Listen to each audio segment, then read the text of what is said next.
खूप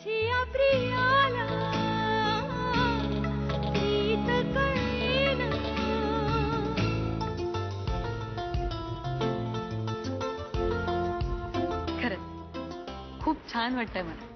मला सुद्धा. इथे येण्यापूर्वी असं काही वाटलंच नव्हतं ना की आपण ट्रॉफी वगैरे जिंकू. Best couple and horse. आजची संध्याकाळ माझ्यासाठी सगळ्यात छान संध्याकाळ होती. Cheers to a lovable couple. Thank you. आपल्यासारखे कपल इतरांसाठी आदर्श ठरतील. बरं ते जाऊ दे.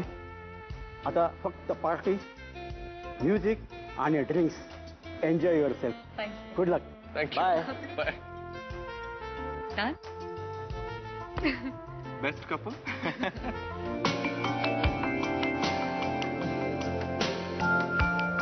अभि, मला खूप तहान लागली रे. बघ ना इथे कुठे काय मिळालं तर.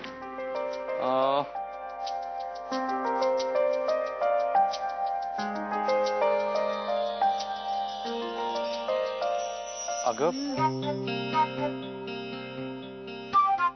शमी. अरे खूप तहान लागली म्हणून मग आपलं. पण हे जाम भारी आहे रे. म्हणजे आवडलं मला.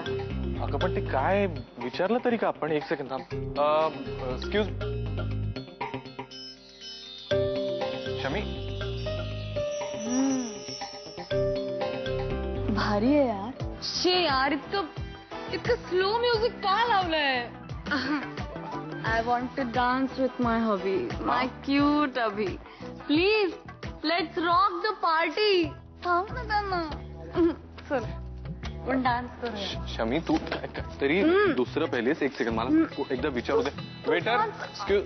सोड ना. आपण डान्स करूया प्लीज प्लीज प्लीज. शमी ऐक माझं. आपण घरी जाऊयात का. नाही मला डान्स करायचा प्लीज. हो.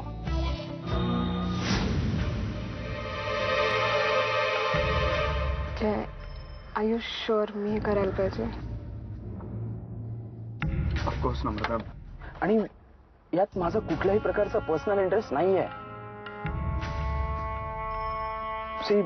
सी नम्रता, मला असं वाटतं ना की सगळं नीट व्हावं.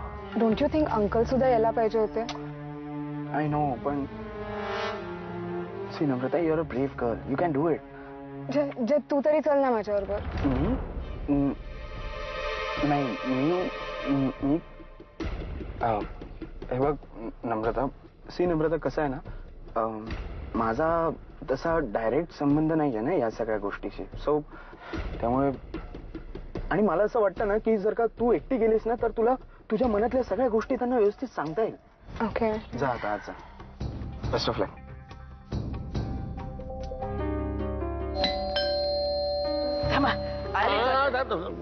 मी आहे.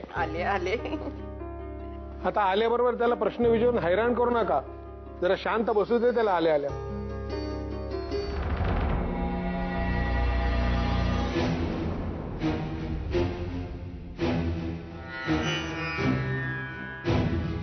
सुभाष पेंडसे, तुमची मुलगी मेघना पेंडसे ड्रग्ज विक्रीच्या व्यवहारात गुंतलेली आहे. तुमच्या घरात सापडल्यामुळे तुम्हाला सुद्धा पोलीस स्टेशनमध्ये यावं लागेल. आओ येऊ द्या ना त्यांना आतमध्ये. किती वेळ. अरे सुभाष. अरे कोण आहे.